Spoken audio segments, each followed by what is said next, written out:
All right, Riftwalker. This is a really interesting trait. I'll be honest with you. We'll see how it goes on PBE. But all it really does is it just has a 3-piece. So each of these champions are uniquely powerful because their trait doesn't really amp them up.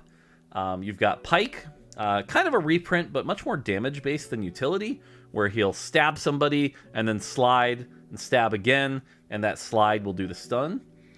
Vex, if you like to blue buff Zoe, Vex will be your blue buff user, repeatedly shooting her spell, and every third spell is a much bigger one that passes through targets. And then Jin, that 4-cost Jin, same thing, AD item user, his attack speed is locked in, the 4th shot will do some big damage and go through targets. So if you like that Jin kind of damage, it gives you another AD line that isn't sure shot, which is nice. And so this is a 3-piece trait. Now, what does Riftwalker actually do, though? You'll see here it says Summon Zac.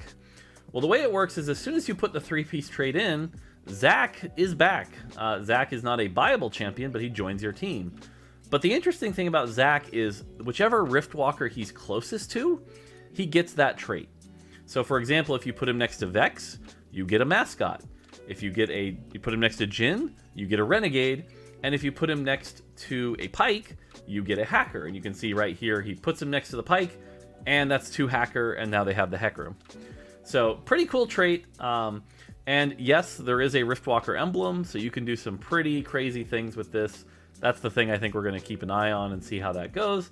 But yeah, and so Zac scales up with the star level of the Riftwalkers. He doesn't have his break apart that he did before, but just +1 unit is pretty powerful from a trait and can do some pretty cool stuff with that.